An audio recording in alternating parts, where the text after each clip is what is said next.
como bien encontró Felipe Ferreiro, va a llegar en momentos justos previos al Congreso de las Tres Cruces en abril de 1813, es esta obra de esta traducción de Manuel García de Sena, donde junta el Common Sense de Thomas Paine, que había sido escrito en ocasión de la Revolución de las Colonias Inglesas, y también documentos políticos de las colonias inglesas. Entonces, esas serían como las fuentes. Pero yo les dije que quería detenerme en un personaje, en Thomas Paine. Un personaje que, al decir digamos, de él mismo, había tenido la dicha de vivir 3 revoluciones. Porque trasladándose de Europa a América, había estado en la Revolución de las Colonias Inglesas, después también va a emigrar a Estados Unidos, pero también había estado en la Revolución Francesa. Y lo que yo quiero mostrarles, que no lo tuve que buscar muy lejos, esto está en Wikipedia, pero cuando nosotros vamos a la Wikipedia a ver qué es esta imagen, nos encontramos con elementos pero muy interesantes. En primer lugar, la composición, y yo, digamos, mirando esta imagen me acordaba de construcciones, digamos, de diseño parecidas en el periódico Muera Rosas, cuando presentaban a Rosas y a Oribe, también con estas figuras, ¿no?, de los vampiros y la sangre y demás. En este caso, Joseph Priestley, que yo no tenía ni idea de quién era, y tuve que buscar quién era, químico, lo que más trasciende tiene que ver con la invención del agua carbonatada, así que a Priestley lo tenemos en nuestras casas y en nuestra vida cotidiana, aunque no teníamos ni idea de quién era. Pero Priestley también tenía una idea diferente de lo que era la religión, también tenía ideas filosóficas. Después va a ser tomado, digamos, por Bentham y otros como inspirador del utilitarismo. Pero ahí estaba Priestley, la caricatura es de 1792, estamos en pleno auge de la Revolución Francesa, y por ahí anda nuestro amigo Thomas Paine, y el otro, o sea, el que tiene digamos, la jarra en la mano es Priestley, el que tiene la daga, las dos manos con dagas, es Thomas Paine. Y si nosotros miramos el cuadro, si nos podemos detener, y yo insisto, como esto está en la Wikipedia, lo pueden ver y lo pueden examinar en todos sus términos. Bueno, en el caso de Thomas Paine, allí figura el Common Sense, el Rights of Men, que es lo que escribe para defender la Revolución Francesa, y después, bueno, digamos, en el caso de Priestley tiene cosas que tienen que ver con su labor científica, pero también con su pensamiento filosófico. Pero si examinan, ellos están llenos de armas de destrucción, ¿no? De hachas, armas de fuego, dagas. Y en el caso de Paine está sentado arriba de un barril de pólvora. Y lo que está atrás, que capaz que es lo que se ve menos, pero el del extremo de la derecha, digamos, está Thomas Paine, y en el extremo de la derecha, si ustedes miran, es guillotine, es la guillotina. Entonces, lo que está puesto allí son las distintas formas de ejecución, matanzas y demás, y por eso, de manera muy irónica, titula el autor de la caricatura Los amigos del pueblo, The Friends of the People.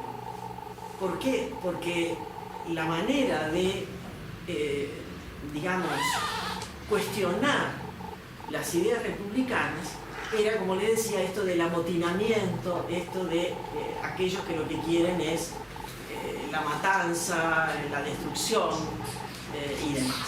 Porque el punto central en todos estos años, en Europa y en América, tiene que ver con el orden, cómo mantener el orden. Thomas Paine, en ese Rise of Man que estaba escribiendo en el medio de la Revolución Francesa, en realidad lo que hace es un alegato en favor de la República y en contra de la monarquía.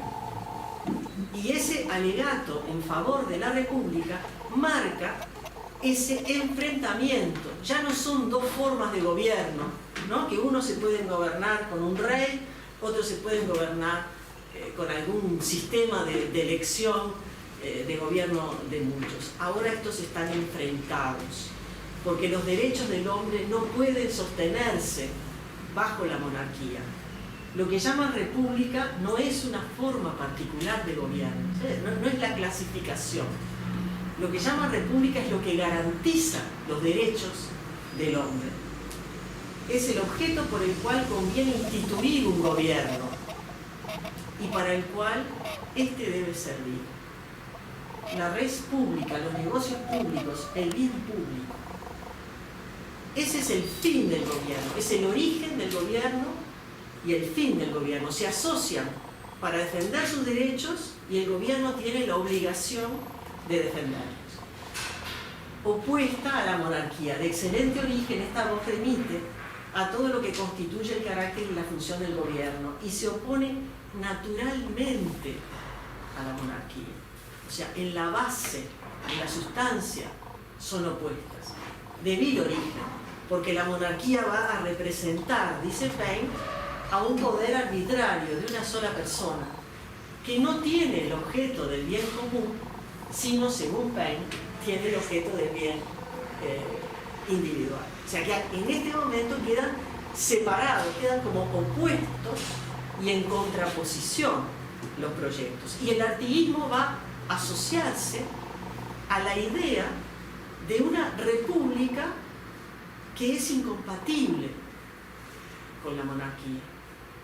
Y en el Río de la Plata nosotros podemos ver distintos proyectos. En general nos metemos a hablar del proyecto de la unidad o la pluralidad de la soberanía, ¿no? Es decir, ahí cuando estamos hablando de soberanía y metemos el término de confederación o federación, ahí están los dos fundamentos.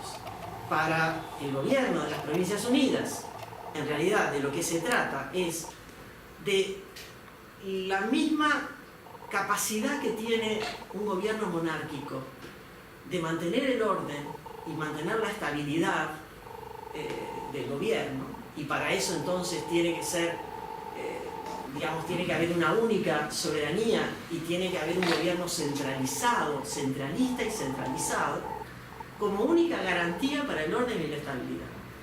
Y en el caso del sistema de los pueblos libres, allí es diferente. ¿Por qué? Porque lo que deben garantizarse son las soberanías particulares y la unión en pie de igualdad. Porque si no se hace eso, en realidad lo que ocurre es el despotismo. Esto es lo que nosotros ya tenemos como asimilado, que es la oposición en el Río de la Plata.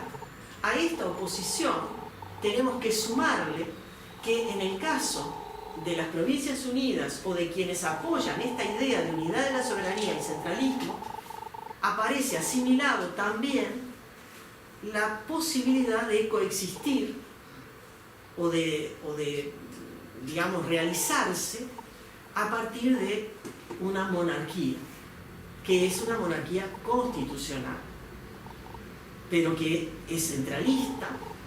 O sea, no es una monarquía que pueda tener elementos de confederación o de, digamos, respeto de determinados fueros, de determinados lugares, pero es una monarquía constitucional. O sea, la idea de una monarquía no absoluta, de una monarquía constitucional, es la que abre la puerta, entonces, a que esa unidad se pueda sostener a partir de la monarquía. ¿Qué es lo que garantiza una monarquía? Uno de los elementos claves, que es la sucesión. Miren que el tema de las elecciones es un tema difícil de resolver en la época. Antes no se elegía, pero a partir de la, digamos, de la revolución, y aún de la revolución en España, se plantea la elección. Montevideo en 1812, cuando se jura la Constitución de Cádiz, va a establecer que no se pueden hacer elecciones, porque se teme lo que se va a votar, ¿no? Esa idea, ¿no? que va a ir acompañando cada vez que se abre un reconocimiento a la soberanía popular. Bueno, el tema es, entonces la monarquía garantiza la sucesión. Y la monarquía también tiene una legitimación tradicional, ¿no? Es decir, hay una familia y de esa familia a la otra. Y va a haber distintos proyectos, porque si pensamos en Pueyrredón, y ahí pensamos en el infante francés, en algún infante español que ande por ahí, si pensamos en Belgrano, la idea de la monarquía incaica, pero siempre asociado a ese orden y estabilidad que es lo que se quiere garantizar. Y en el caso del artiguismo, lo que vemos es otra opción. Es una opción de república confederal, de unión de distintos pueblos, bajo una forma que de por sí para otro va a ser considerada de inestabilidad, porque estas alianzas, ¿no? esta unión se considera que es voluntaria, es decir, se puede entrar y se puede salir. Imagínense que para los gobiernos de las Provincias Unidas esto era sinónimo de anarquía, ¿no? Si cuando acusaban de provincialismo, en realidad de lo que estaban acusando era de generar caos, anarquía y demás. Pero entonces estas ideas de, digamos, de Thomas Paine van a tener fuerza a través de estas traducciones, pero van a ir marcando un aspecto distintivo del pensamiento político del artiguismo respecto de otras concepciones republicanas, aún en la América española. Y es que el artiguismo, sobre todo con la incorporación de José Monterroso, va a